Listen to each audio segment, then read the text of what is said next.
Bonsoir et bienvenue à ce numéro du débat du dimanche sur la rétrospective de l'actualité africaine et internationale. Sur notre plateau ce dimanche, Omar Sangaré, juriste, Sori de Moti du journal La Nouvelle Patrie, Makan Kone, journal Nouvelle Libération, et Alexis Kalambri du journal Les Échos. Des combats urbains signalés à Gao entre islamistes et troupes franco-maliennes. Des échanges de tirs nourris ont été entendus toute la journée de ce dimanche. La veille, c'est un deuxième attentat suicide qui a été déjoué.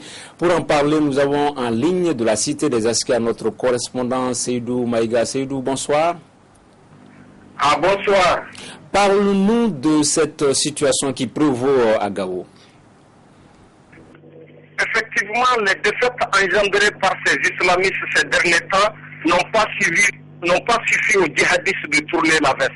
Aujourd'hui, à Gao, un affrontement sanglant a eu lieu entre les islamistes du mouvement pour l'unicité du djihad en Afrique de l'Ouest qui se sont réfugiés dans l'enceinte du commissariat de police et les forces présentes à Gao pour la libération de la région. Ces affrontements entre les djihadistes et les forces maliennes et nigériennes, appuyées surtout par les forces françaises, ont été émaillés par des véritables échanges de tirs à l'arme lourde entre les deux camps. Après, nous avons pu constater une amplification de la situation. Les combats ont pris une ampleur très très grande, à telle sorte que nous constatons à travers toute la ville des coups de tir à l'arme lourde.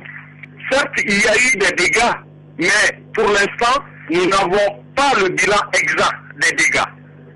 D'autant plus que ces affrontements continuent à l'instant même où je vous parle.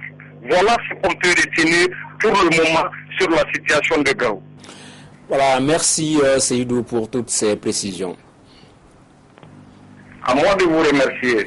Voilà, Sori de Moti, est-ce qu'il fallait s'y attendre? La guérilla, les mouvements islamistes djihadistes qui ouvrent de nouveaux fronts, ces combats urbains, cette forme de guérilla, il fallait bien s'y attendre. Absolument, moi je m'attendais à ça dès lors que Mijao, la dernière fois, a annoncé son dépit de n'avoir pas pu dialoguer avec l'État, le gouvernement malien. Je m'attendais forcément à cette guérilla afin d'obliger un tant soit peu le gouvernement au dialogue. La question qu'on doit peut-être se poser, est-ce que les troupes présentes sont prêtes pour ce type de situation? Est-ce qu'elles pourraient y faire face, Omar Sangaré? Bien sûr, depuis le début du conflit, les gens ont dit, rien qu'à écouter un peu les stratèges, on comprend quand même que cette guerre ne fait qu'entrer dans sa nouvelle phase. La première phase, c'était la reconquête des grandes villes, comme Gao, Tombouctou et Kidal. Maintenant, la deuxième phase du conflit, tout le monde le sait, à moins qu'on soit un peu écarté du scénario des stratèges, que effectivement c'est la guérilla. Et toutes les troupes présentes sur le terrain s'y étaient apprêtées parce qu'ils savent qu'une guerre contre les terroristes, c'est pas une guerre classique, qui oppose un État à un autre État. Donc c'est la guerre de guérilla qui va davantage mettre l'accent sur le ratissage, lequel le ratissage devrait aboutir à l'élimination systématique et intégrale, n'est-ce pas, de tous les ennemis sur le terrain. Voilà. Makan Kone. Merci. Je voudrais quand même poser une question aux confrères, l'opinion, et puis à votre correspondant. Il a parlé de terroristes qui se sont réfugiés dans le commissariat. Ils sont venus d'où? Ils sont venus comment? Ça, c'est des questions importantes qu'on doit se poser. Parce que tout ce qu'on sait, c'est qu'on a annoncé partout, nous l'avons tous dit, nous l'avons tous salué, que la ville de Gao a été libérée. Libérée, ça veut dire quoi? Libérée, ça veut dire qu'il n'y a plus de terroristes au sein de la ville, il n'y a plus de djihadistes. Ce qui veut dire que c'est vrai que les gens ont dit que puisqu'on n'a pas tué suffisamment de djihadistes, on n'a pas suffisamment arrêté, c'est qu'ils sont quelque part. Maintenant, il faut se poser la question de savoir comment est-ce que la ville de Gao est sécurisée, qui est chargée de la sécurité. C'est dit que effectivement, comme le dit Makan, toutes les stratégies prévoyaient que les libérations des villes allaient être faciles, comme on l'a vu dans un premier temps, et le scénario après, c'était un peu les harcèlements, les opérations coup de poing contre l'armée régulière auxquelles on s'attendait, qui avaient commencé. Mais la question est de savoir comment ces gens ont pu après les opérations kamikaze, pouvoir entrer jusque à se concentrer sur place. Surtout que nous avions l'avantage de pouvoir les dissocier des populations. C'est-à-dire c'était des gens facilement identifiables, qui ne sont pas de la localité, qui sont pour la plupart pour le Mugéo, que des étrangers. Donc, on se demande comment cela puisse passer. Okay. Justement, moi, je veux encore rebondir sur les inquiétudes de Mara. Les affrontements ont lieu à l'arme lourde. Et c'est des retranchements tantôt au gouvernorat, tantôt au commissariat de police. Est-ce que les éléments ne s'étaient pas fondus dans la population ou est-ce que se trouvaient ces armes lourdes des djihadistes? Okay. Est-ce que ça ne met pas à nu la nécessité d'aller vers la sensibilisation des populations pour qu'elles puissent signaler des présences suspectes et tout, puisque les islamistes, on l'a vu, ils se sont imbriqués au sein même des populations. Est-ce que ça ne remet pas à nu cette nécessité-là, Omar Sangaré? Mais compte tenu des atrocités et des abominations qu'ils ont fait subir à la population, je vois mal en quoi cette dernière pourrait au moins s'allier à un ennemi qui, plus est, lui a causé pas mal de tort. Donc aujourd'hui, qu'est-ce qui se pose comme question fondamentale? Voilà un peu la logique d'une guerre de ciblage qui devrait au moins s'inviter au cœur de la nouvelle forme de guerre que doit entreprendre la coalition via la France. Maintenant, la guerre de ciblage consiste à faire quoi? L'ennemi s'étant fondu dans la population locale, les mécanismes de discernement et de distinction, voire un peu la manière dont on pourrait trier la bonne graine des mauvaises pour comprendre qui est bon, qui n'est pas bon. Et déjà, comme l'a dit le grand frère, l'identification ne doit pas poser problème au préalable. Autre mesure, ils se sont posés en des véritables remparts ou en des véritables bourreaux. Maintenant, le discernement ne va pas poser problème compte tenu de la rancœur, l'état de fermentation de la société. Le terme utilisé par les militaires, c'était la dépollution. Donc, il était évident qu'il allait avoir des résidus qu'il fallait identifier, qu'il fallait détecter, parce que en 9 mois, comme on l'a dit, ils ont eu le temps d'avoir des sympathies, de se marier. Donc, en tout cas, certains avaient les moyens de se fondre dans la population. Donc, cette activité de dépollution qui était la seconde étape devait permettre, disons, de pallier à ça. Encore une fois, on revient à la question de Makan, c'est de savoir comment ils ont pu avoir des armes lourdes en pleine ville. Voilà, un dernier point là-dessus. L'attitude de la population en ces moments précis, Souri, elle est importante, la collaboration. Moi, je suis vraiment perplexe. Je ne sais pas d'où viennent ces armes lourdes. Est-ce qu'elles étaient cachées à Gao ou est-ce qu'on les a fait entrer? Vraiment, moi, c'est la question que je me pose. Alors, si les populations, comme le soutient Alexis, jouent dans la protection ou dans la couverture pour ces djihadistes, je pense qu'on s'en sortira pas. Parce que ils ont créé des trucs, ils se sont mariés, tout ça. C'est très important. Parce qu'il y a 4-5 jours, il y a eu des tirs à l'obus. Des populations de Gao ont même indiqué que ça proviendrait éventuellement d'un village. On ne va pas citer le nom du village ici, mais c'est à 25 km de Gao. Ça, c'était il y a 5 ou 6 jours, des tirs à l'obus. On a vu les images de traces d'obus au quartier château de Gao, que je connais bien. Et puis, on a dit que les armes lourdes, on l'a expliqué un peu sur les chaînes de télévision. Aujourd'hui, vous savez, tous ces ils sont rentrés à moto, ils sont rentrés à Pinance et tout, les armes lourdes. Mais mon souci, c'est la perméabilité des Gao, c'est ça. Étant donné que la défense. Avant d'en venir au mandat d'arrêt contre des mouvements rebelles islamistes. Un autre aspect et non des moindres. Vous voyez, si par exemple, l'infiltration avait été faite à Kidal, moi, ça ne m'aurait pas surpris. Mais c'est surtout le cas Gawa qui me surprend beaucoup. Gao Tombouctou, qu'on a cru longtemps être en majorité constitué des habitants non touaregs. Maintenant, si l'infiltration devient une réalité, ça veut dire effectivement que les autres-là, il y en a parmi la population locale qui ont voulu quand même pactiser avec les démons. Okay. Donc, voilà, d'accord. C'est pas exactement comme ça. C'est-à-dire, ce n'est pas exactement une complicité de la population qui a amené cette situation. Mais comme il l'a dit, la perméabilité. On a dit que la dépollution, comme je le disais, aurait permis d'enlever les cas résiduels qui auraient pu résulter de mariage, de liens, d'amitié, qui aurait permis à quelqu'un de protéger une personne sans autres arrière-pensées. Mais on ne peut pas dire qu'une population qui a souffert des mois durant soit capable de pactiser. Effectivement, elle n'est pas envisageable, cette complicité. Des mandats d'arrêt national et international contre des responsables de mouvements rebelles et islamistes. L'information a été rendue publique ce week-end à Bamako. Pour le gouvernement malien, c'est désormais clair. Aucun crime ne restera impuni. Ici, sur ces images, quelques leaders rebelles islamistes sous le coup de ces mandats d'arrêt national et international. Macan connaît une offensive juridique du gouvernement malien. Excusez-moi, mais qui fait quand même un peu désordre à mon avis. On a entendu le président de la République lui-même qui a dit que le MNLA, et vous savez tout ce qu'on pense du MNLA ici, on peut négocier avec les MNLA. Le président de la République est supposé être, comment ils appellent, je ne suis pas juriste, le patron de toute la magistrature. Le président. Quand le président dit qu'on peut négocier avec le MNLA et que de l'autre côté, le parquet lance des mandats d'arrêt contre ces mêmes gens, moi je crois qu'il y a quand même un peu de désordre. En fait, pour moi, c'est vraiment stratégique.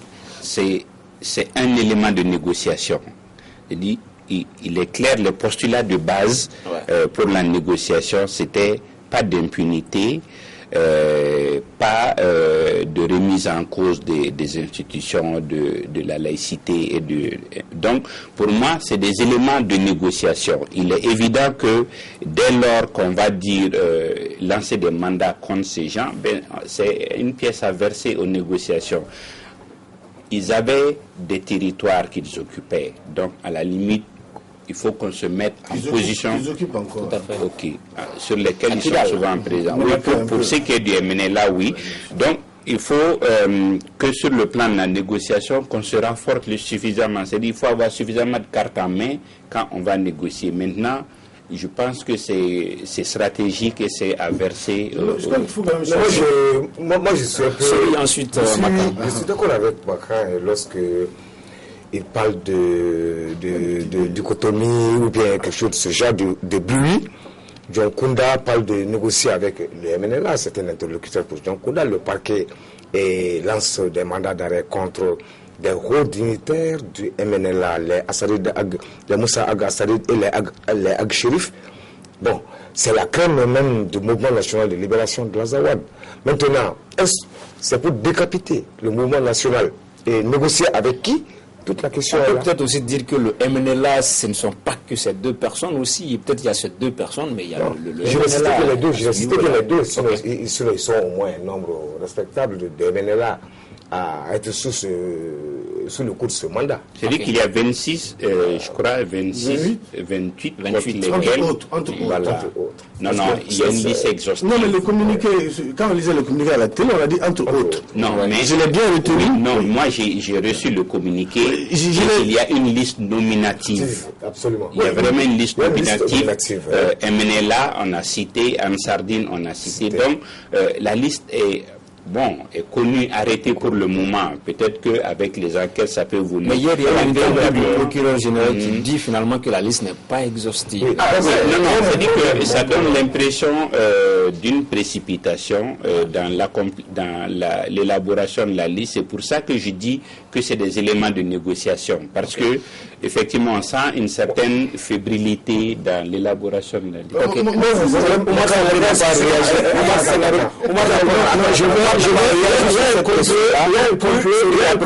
Le journalisme, une fois, et je ne comprends pas. Peut-être là où je ne me retrouve pas dans le jugement collectif, c'est que réellement, je ne me retrouve pas un peu dans la sélection en matière d'accusation. Dès que telle ou telle personne doit faire l'objet de poursuites et tel ou tel auteur ne font pas l'objet dans le MNLA, dans l'Ansardine et dans n'importe quelle autre faction ayant contribué à la déstabilisation du Mali, je ne suis pas d'accord. Maintenant, le seul point sur lequel j'aimerais apporter... je ne suis pas d'accord avec cette vision-là. Cette approche-là n'apporte pas mon adhésion. Maintenant, non, écoute, j'ai dit, moi, c'est ça ma vision. Maintenant, là où j'aimerais m'inscrire, toute cette démarche entreprise et par le pouvoir judiciaire, par l'exécutif, s'inscrivent dans la dynamique déjà impulsée par François Hollande. Lorsqu'il disait que toutes les abominations, toutes les atrocités commises de janvier 2012 jusqu'à maintenant ne vont pas rester impunies. Donc, voilà un peu un scénario qui englobe tous les responsables, parce que dans un mouvement rebelle, il y a des concepteurs et il y a des exécutants. Autant les concepteurs sont responsables des abominations, autant les exécutants sont concepteurs aussi. Excuse-moi,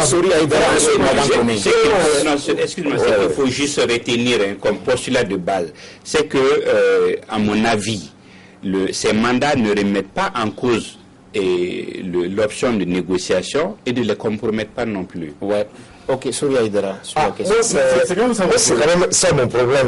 Comment est-ce qu'on peut étiqueter des personnes comme des bandits de grand chemin qu'on doit juste au tribunal et vouloir négocier avec eux? Autant dire que dans l'émission du mandat, des mandats d'arrêt et autres, qu'on dise tout de go, qu'on ne négocie plus avec personne. Voilà. Ok. Je crois qu'il faut quand même prendre également l'avis des juristes sur la question. C'est très clair. Je peux pas comprendre que le patron de la magistrature, qui est le président de la République, du Conseil supérieur de la magistrature, disent publiquement que on peut négocier avec un groupe et que le parquet... Excuse-moi. S'il devait y avoir négociation, peut-être avec le MNLA, s'il devait y avoir... Mais est-ce qu'on lance des mandats d'arrêt internationaux plus loin? Je ne vois pas un gouvernement, comme j'ai dit la dernière fois, un gouvernement sérieux, aller négocier avec des gens contre lesquels on a lancé des mandats d'arrêt internationaux. C'est pas sérieux, quoi. C'est pas... D'accord. Est-ce qu'on a la même idée que c'est la crainte même du MNLA qui est interpellé au tribunal? Et avec qui maintenant le gouvernement va négocier? Le paradoxe dans tout ça, c'est que tout le monde est unanime pour reconnaître aujourd'hui que l'acteur majeur de tous les malheurs qui nous sont arrivés au Mali, c'est le MNLA. Maintenant, pourquoi dissocier le même MNLA, c'est-à-dire l'onctionner un peu du blanc-seing, comme si effectivement, au sein de la nébuleuse d'envahisseurs, voilà un peu l'acteur modéré avec lequel on peut négocier. Okay, voilà le paradoxe. On aura le temps de poser la question aux personnes concernées par ces thématiques, aux plus hautes autorités du pays très prochainement. À quand la fin de la guerre entre les bérets, entre guillemets, pour très bientôt probablement, si l'on se réfère à cette mise au point du président de la République par intérim, Dioncounda Traoré, qui s'est adressé à l'armée malienne. On l'écoute. Je vous demande d'arrêter définitivement ces affrontements répétés au sein de l'armée malienne qui doit tout faire pour se ressaisir et se hisser à hauteur de mission. Ceux qui nous observent sont perplexes. Ils ne comprennent pas ce qui arrive aux Maliens. Ils ne comprennent pas cette image si négative du peuple malien que certains s'évertuent à leur envoyer. Pour nous-mêmes, pour le Mali et pour eux, je vous exhorte à arrêter ces comportements où la raison est totalement absente et où l'ego, si mauvais conseiller, est seul présent. L'armée malienne a certainement bien d'autres choses à faire que ce à quoi nous avons assisté aujourd'hui. Dès lundi, le Premier ministre recevra les représentants du régiment des commandos parachutistes avec la hiérarchie militaire pour trouver une solution définitive à cette crise. J'ose espérer que chacun a pris conscience de la gravité de ce qui s'est passé pour ne pas compromettre davantage l'union sacrée, indispensable pour relever les défis qui sont les nôtres en ces moments difficiles. Voilà, Alexis Kalambiri, on ne va pas fouiller, farfouiller dans le passé pour savoir qui a fait quoi, pourquoi, comment. Mais qu'est-ce qui peut être fait dans l'avenir pour résoudre ce problème définitivement, quoi? Oui, je pense que le président a raté l'occasion. C'est-à-dire, ce n'est pas ce discours qu'on attendait de lui. Il est quand même le chef suprême des armées. Comme vous l'avez dit, on n'est plus au stade pour savoir qu'est-ce qui a amené ça et qui a raison, qui a tort, mais il est temps de trancher. Surtout qu'en voyant la chronologie, tout le monde a été impliqué. C'est-à-dire la société civile, les leaders religieux, tout le monde a été impliqué. Aucune solution n'a été trouvée. Aujourd'hui, je pense que le politique doit s'assumer et trancher une bonne fois pour toutes. Parce que, effectivement, ça fait honte que des choses comme ça perdurent. Soria Idera. Voilà, moi, je ne paraphrase pas Alexis, mais c'est vrai. Et John Kounda, moi j'ai beaucoup de respect pour John Kounda, mais en sa qualité de chef suprême des armées, j'ai été franchement gêné de l'entendre demander, de l'entendre exhorter. J'aurais aimé exiger. Parce qu'aujourd'hui, comment est-ce que le Malien même est perçu? Des Burkinabés, des Tchadiens, avec qui nous n'avions aucune relation territoriale, même continentale, qui sont de l'autre côté. En tout cas, ne relevant pas de notre sous-région, sont venus pour nous aider à nous libérer. Et au même moment, pour des strapontins, pour des contrôles de pouvoir, je ne m'arrêterai pas qu'on se fasse la guerre ici, qu'on tire nos munitions dont on a besoin au front. Ok. Il a parlé dans son discours, il y a un mot, l'ego. Le mot ego est revenu. Omar Sangaré, comment est-ce que vous avez perçu tout ça, cette situation, et puis dans l'avenir, qu'est-ce qui peut être fait pour qu'on s'en sorte définitivement? Encore avant de commencer à donner un peu le fondement pensé, j'aimerais encore corroborer l'idée qu'a avancé le doyen là-bas pour dire qu'effectivement, il a manqué une très bonne occasion d'affirmer la suprématie, le primat du politique sur les autres couches sociales. Par exemple, il ne l'a pas fait. Imaginez un instant, on ne peut pas s'attendre à un tel discours, d'autant plus que ce phénomène vient d'illustrer à merveille l'idée que notre armée, jusqu'à preuve de contraire, est une armée déstructurée. Donc on a besoin d'effectuer un travail de restructuration colossal. Comment peut-on imaginer que les autres qui ne sont ni intéressés de près ou de loin à notre sort, se soient fait au moins coaliser à nous pour défendre l'idéal de l'intégrité, et qu'au même moment, pour des raisons de défense des prébendes ou des parcelles d'intérêt je ne sais quoi, ils essaient quand même de s'entre-déchirer au nom des intérêts soviétiques et fallacieux.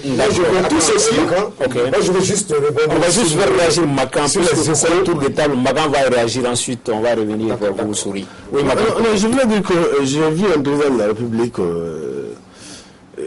gêné comme tout bon Malien, mais j'aurais voulu qu'il soit tranchant et qu'il tranche, comme l'a dit Alexis. Et puis, le second point, pourquoi est-ce qu'il met plus ou moins ce dossier chaud entre les bras du Premier ministre, étant le chef suprême des armées? Parce qu'il sait que le Premier ministre va commencer des consultations demain, au-delà même du régiment des commandos para. Mais en tant que chef suprême des armées, le président de la République devrait s'assumer. Maintenant, en termes de solution, c'est quoi? Il faut que les gens s'assument simplement. Les gens jouent leur rôle ou qu'ils laissent quelqu'un d'autre le faire. Moi, je veux surtout rebondir sur l'aspect d'égo surdimensionné et avancé par le président de la République. Et comme on le disait tantôt, il doit s'assumer étant le chef suprême des armées. Il doit trancher, il ne doit pas demander, il ne doit pas exhorter, il doit exiger. D'égo surdimensionné, le président fait allusion seulement à des gens au coup d'État avorté d'avril, du 30 avril. Non, c'est pas ça. C'est dit qu'une sorte d'exégèse de son discours permet simplement de dire qu'il connaît le problème, qu'il comprend, il sait où ça coince. Et il ne fait rien. Voilà. D'aucuns pensent aussi que le problème il est militaire, que ça doit être résolu militairement. Or, le président il est le chef suprême des armées. En démocratie, le politique a la primauté sur le militaire. On l'a dit souvent, on en parle à neuf ici. Ça nous a fait mal quand on a dit qu'il y a un manque de leadership au Sud. Mais c'est la triste réalité. Aujourd'hui, la preuve, c'est ce qui s'est passé vendredi. La preuve, c'est ce qui peut se passer tous les jours. Non, pour revenir, disons, au sommet de Addis, juste après le sommet de Addis, si vous avez suivi, le président Blaise Compaoré a dit une phrase. Il a dit... le président Dioncounda a toutes les cartes en main, maintenant il faut qu'il s'assume. Ça fait mal, mais à la limite, à l'application, c'est ce que... Mais est-ce qu'au stade actuel des choses, on ne peut pas être tenté de dire effectivement que tout renforcement des ennemis du Nord n'est que la résultante du chaos au sud ici? Est-ce que réellement nous ne constituons pas finalement un rempart d'affermissement pour nos ennemis du Nord? Là, tu places le débat à un niveau académique. Ok, quand même, on va poursuivre cette émission en allant cette fois-ci au Sénégal. Le tribunal spécial pour juger Hissène Habré vient de démarrer officiellement ses activités. 4 chambres extraordinaires africaines ont été créées au sein des juridictions sénégalaises pour juger les crimes commis au Tchad entre le 7 décembre 1982 et le 1er décembre 1990. C'est le premier tribunal panafricain pour juger un Africain. Le tribunal spécial qui doit juger Hissène Habré a commencé son travail aujourd'hui à Dakar. Pas de date fixée pour le procès. Il devrait avoir lieu après plusieurs mois d'instruction. Cela faisait 7 ans que l'Union africaine avait confié au Sénégal le soin de juger Hissène Habré. Dakar y avait mis peu d'empressement. Jusqu'à l'arrivée au pouvoir de Macky Sall, les victimes tchadiennes attendaient ce moment depuis plus de 20 ans. C'est une immense satisfaction. Les victimes qui se battent avec persévérance et ténacité sont finalement récompensées. Le dictateur tchadien en exil à Dakar est accusé de crimes de guerre, crimes contre l'humanité et torture. Selon les ONG, 40 000 personnes auraient été tuées sous sa présidence. Sori de Moti, par rapport au procès Habré, il y a ce paradoxe entre la volonté de Macky Sall d'aller vers un procès et puis les acteurs Mohamed de Abdoulaye Wade à un certain moment. On a l'impression que Macky, lui, le pouvoir, Macky veut en finir une bonne fois pour toutes avec cette épine. Bon, voyez-vous, cette histoire de Hissène Habré, ça fait plus de 20 ans, mais lorsque, en matière de crimes de guerre et crimes contre l'humanité, il n'y a pas de prescription, finalement, il est bon pour Macky et l'APR de rebondir sur tous les impairs du régime Abdoulaye Wade. C'est tout. Il n'a pas le choix. Non, en fait, il n'a pas le choix. On a accusé un peu trop tôt, à mon avis, Wade. C'était une première, hein. C'était une première. Il n'y a aucune expérience en la matière. Le budget, ça fait quand même 27 millions de dollars. Le Sénégal ne pouvait pas mobiliser cette somme-là. Et je pense qu'en 2005, quand même, Hissène Habré avait été arrêté. Et le Sénégal s'était déclaré incompétent parce qu'effectivement, ils n'ont pas une juridiction. Mais le fait de l'avoir arrêté une fois, et à la limite, il a été question une fois soit de l'extrader sur la Belgique, soit de l'extrader sur le Tchad. Mais en tout état de cause, on ne peut pas affirmer que Wade n'avait pas trop de volonté. C'est vrai que souvent, il a donné l'impression d'en faire... disons un élément de marchandage, mais tout compte fait. Ce qu'il faut retenir, c'est que, à la limite, la communauté internationale a traîné les pieds parce qu'on savait qu'il fallait une juridiction d'exception pour le faire, et ensuite que le Sénégal n'était pas, comme aucun État de la sous-région en tout cas, n'était suffisamment outillé pour une telle procédure. Okay. D'accord. Makan, ce sera historique hein, si jamais on parvenait à faire juger Habré sur le sol africain au Sénégal. Ce serait vraiment historique. Hein, la nécessité de juger les responsables, les chefs d'État africains sur le sol du continent. Mais bien sûr, c'est-à-dire que si, à condition que nous marquions notre souveraineté par rapport à cela également, je veux dire, parce qu'il ne faut pas aussi, ça ne sert pas à grand-chose à mon avis, d'essayer de juger nos dictateurs et tout sur notre continent, mais forcément avec l'aide financière, l'accompagnement de l'extérieur et tout, parce que finalement on a l'impression que c'est eux qui tirent les ficelles encore, parce que si c'est eux il faut passer par eux pour mettre en place les juridictions et tout. Mais ce que je voudrais signaler... Mais on parle d'indépendance, ça doit être à tous les niveaux, indépendance économique. Ouais, c'est ça que je voulais dire. Mais je voulais quand même ajouter un point par rapport au Sénégal lui-même.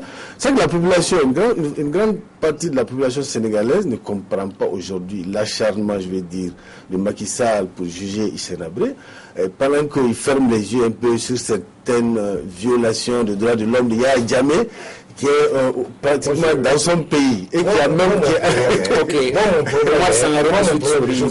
Mon problème, et ce serait un précédent entre guillemets, parce que Hissène Habré n'a pas été arrêté, et c'est un État qui lui a accordé un asile politique. Donc ça veut dire que tous les chefs d'État qui vont quitter leur pays pour aller s'exiler ailleurs peuvent être poursuivis par un tribunal. Sur la question. Cet acharnement thérapeutique judiciaire, par exemple, que vient de connaître Hissène Habré, je vous dirais traduit, contrairement... Est-ce qu'on peut parler d'acharnement? Il y a un acharnement. Il y a la présomption d'innocence. Jusque-là, il n'est pas... Depuis 10 ans, voire 15 ans, la communauté internationale est en train de mettre la bouchée double sur les autorités sénégalaises pour que livre soit Hissène Habré à une justice compétente sénégalaise ou soit à la Belgique compte tenu de la compétence universelle. Chose qui n'avait pas été faite jusque-là. Voilà une seconde défaite électorale d'Abdoulaye Wade, parce que Macky Sall est en train de marquer par cet acte-là, effectivement, qu'il s'inscrit dans la droite ligne de la défense intégrale des libertés fondamentales. Et du moins, il s'inscrit en véritable rempart contre la torture.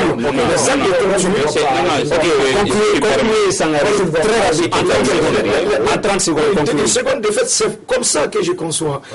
Maintenant, moi, ce que j'aimerais dire en termes d'éclaircissement, c'est qu'effectivement, on ne peut pas continuer à faire valoir notre indépendance tout azimut, que ce soit social, judiciaire, économique, politique, et n'ayant pas aussi la volonté de les accompagner par un support financier. Donc,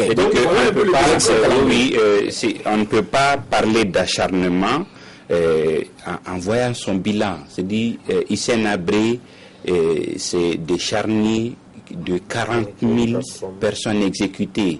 La liste rien que la liste des orphelins établis pour le procès, c'est 80 000 orphelins établis. Donc, on ne peut pas parler d'acharnement. Et de l'autre côté, comme je le disais, voyons le bon côté, c'est la redevabilité.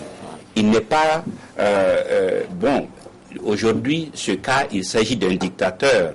Mais d'autres peuvent ne pas être dictateurs et faire des malversations, mais que tout élu comprenne qu'il a un devoir de rendre compte après sa gestion. Ok, il y a des avocats de Hissène Habré, Maître Diouf qui a parlé de déni de justice. Pour lui, si Habré doit comparaître, ça doit être avec les Idriss Déby qui, au moment des faits, était le chef d'état-major. Pour lui, pour Maître Diouf, Habré seul ne doit pas comparaître. Mais justement, je crois que le même procureur a bien dit que tous ceux qui sont complices dans cette affaire comparaîtront. Mais avant, comme Sangaré le soutenait, de défaite électorale de Wade, je ne crois pas. C'est une logique politique. Wade est parti, Macky est arrivé à tous les niveaux au Sénégal. Là où Wade n'a pas eu le temps de toucher, où il a refusé de toucher, Macky touchera. C'est le bon point politique qui va engager. Par rapport à Maître Diouf, c'est le bon point politique. Je pense que... bon, il est dans son rôle d'abord, mais dans tous les cas, c'est disons rien que l'instruction, c'est quoi? C'est 15 mois. Donc, je pense qu'il y a le temps. Et puis, de deux, on ne peut pas préjuger de qui est complice et tout. C'est l'instruction qui va révéler tout ça. Mais bon, on connaît les avocats. En fait, je voulais juste faire ressortir l'état d'esprit d'une certaine population sénégalaise. Elle parle d'acharnement parce que pour beaucoup on peut entendre Macky Sall parler d'Hissène Habré lors de toute sa campagne électorale. Ils n'ont pas dit qu'il... Mais peu. Maintenant, comparé à tout ce qu'il fournit aujourd'hui comme effort pour que ce dernier soit jugé, c'est seulement cela. Vous savez, le peuple sénégalais, c'est quand même un peuple fortement démocratique qui tient compte de tout ça. C'est pas comme... Moi, j'étais étudiant. Il est même bon qu'on revienne sur l'opinion de Macky lorsqu'il était Premier ministre, par exemple, de Wade. Non, sur la question de l'autre aspect qu'il ne faut pas négliger dans l'opinion. moi, j'étais étudiant à Dakar quand Hissène Habré arrivait. Il a séjourné au Petit Palais avant de se trouver un local. Alors, ça lui fait 20 ans. Il a eu le temps de s'enraciner, de faire... Petit Palais, c'est un nom qui me dit quelque chose. Est-ce que... Voilà, donc c'est devenu le pied-à-terre de tous ceux qui fuient, qui arrivent au Sénégal, qui séjournent là le temps qu'on leur trouve... un autre pied-à-terre. Donc, il a eu le temps... dans tous les cas, il a eu le temps en 20 ans de s'enraciner, de faire du social. Il fait beaucoup de social, ce qui fait que, le temps, peu de choses résistent au temps. Donc, ça commence à être oublié par les gens et c'est ce qui amène comme pas de D'accord. Ok, dernier point de cette émission, la Tunisie qui est toujours sous tension après l'assassinat de l'opposant Chokri Belaïd. Chokri Belaïd dont le parti a ouvertement accusé Ennahda par rapport à ce meurtre. Reportage. Vers 15h, temps universel, ce vendredi, le corps de Chokri Belaïd a été mis en terre au cimetière d'El Djelaz à Tunis. Hama Hamami, le dirigeant du Front Populaire, la coalition de partis de gauche et d'extrême gauche à laquelle appartenait le défunt, a ensuite prononcé une oraison funèbre. Les funérailles de l'opposant tunisien ce vendredi ont été l'occasion d'un rassemblement massif. Des dizaines de milliers de personnes sont descendues dans la rue pour suivre le cortège, qui s'est transformé en manifestation contre Ennahda, le parti islamiste au pouvoir que combattait Chokri Belaïd. Rachid Ranouchi, le chef du mouvement, est traité d'assassin. Il a préparé le terrain pour qu'aujourd'hui pour que le sang coule en Tunisie. On ne veut pas une guerre civile dans notre pays. Donc la responsabilité, à mon avis, incombe au gouvernement. Un gouvernement qui n'a pas su fournir la sûreté à ses citoyens. La famille assume la dimension politique de l'événement. Pour accompagner le cercueil enveloppé dans un drapeau tunisien, elle a refusé la présence de représentants du gouvernement. Mais l'opposition est largement présente. En marge du rassemblement, plusieurs accrochages avec les forces de l'ordre sont à signaler. La police a usé de gaz lacrymogène pour refouler des casseurs à proximité du cimetière. Elle a aussi pourchassé à coups de matraque et de gaz des jeunes manifestants qui scandaient « Dégage, dégage » sur et autour de l'avenue Habib Bourguiba. En dehors de ces points chauds, la capitale tunisienne est à l'arrêt. L'appel à la grève générale semble largement suivi. Les boutiques sont fermées, les rues désertes. Même l'aéroport international de Tunis a dû annuler tous ses vols. Alors moi, on peut peut-être se poser la question, qu'est-ce qui arrive aux Tunisiens? On ne pensait pas voir ces manifestants, ces foules, ces meurtres. Après le départ de Ben Ali, quand même, c'est un peu dommage, vous ne trouvez pas? Non, mais prendre seulement... Est-ce qu'on peut parler de révolution inachevée? Non, mais c'est une révolution qui n'avait même pas eu sa raison d'être. Parce que, écoute-moi bien, la révolution a engendré la contre-révolution en Tunisie et dans le Maghreb. Aussi bien dans le Maghreb que dans le Machrek. Car ça a même le désavantage de pouvoir polariser les sociétés politiques. Donc il y a une certaine cristallisation des opinions, mais autour d'un certain désengagement de l'idéal révolutionnaire. Écoutez un peu ce qui se passe. Avec la mort de Chokri Belaïd, voilà une grande voie de la démocratie tunisienne qui vient de s'étendre, avec comme effet collatéral de susciter, n'est-ce pas, l'enjeu d'un certain tiraillement entre les factions politiques. Oui, et ça aussi l'avantage de pouvoir ressusciter un extrême gauche et un extrême droite, lequel va tout ensemble se mettre d'accord pour bouter hors du champ politique le Ennahda. Je pense que ce qu'on peut retenir au-delà du cas tunisien, mais toute cette révolution du jasmin, c'est que ce qu'on peut retenir, en fait, c'était des mouvements d'humeur de populations opprimées qui en avaient assez, qui sont révoltées, et le mouvement dans tout le Maghreb, on a vu, a été récupéré par la seule force assez organisée, structurée, les frères musulmans, les salafistes, donc qui ont pris d'autres visages le temps de s'asseoir avant de montrer leur vrai visage. Donc, c'est dévoyé, c'est des révolutions qui ont été dévoyées et récupérées par des mouvements déjà organisés et qui ont été altruistes. Elle vous inspire quoi, Souri, la situation en Tunisie? C'est une déception et le printemps arabe a ses paradoxes. Sinon, au-delà de la mort de Chokri Belaïd, moi la question que je me posais, partout en Égypte, en Tunisie, on a renversé l'ordre établi, capitaliste ou impérialiste, Mais en retour, qu'est-ce qu'ils ont fait pour maintenir l'élan démocratique républicain? Et seulement qu'ils ont élu des islamistes. Okay. Makan Kone. Moi, je crois que il y a quand même... il est important que les gens en tirent beaucoup de leçons de ces révolutions qui ont donné la place finalement à de l'intégrisme, à un raz-de-marée des islamistes en réalité. C'est extrêmement important parce que ils ont pris quand même beaucoup de temps ces gens à se préparer. Il y avait, comme je dirais, une barrière entre eux et l'accession au pouvoir. C'est le verrou, un verrou qui a sauté. Ils sont venus. C'est pas en Tunisie seulement, c'est en Tunisie, c'est en Égypte, c'est le Mali qui était menacé il y a juste un mois de cela.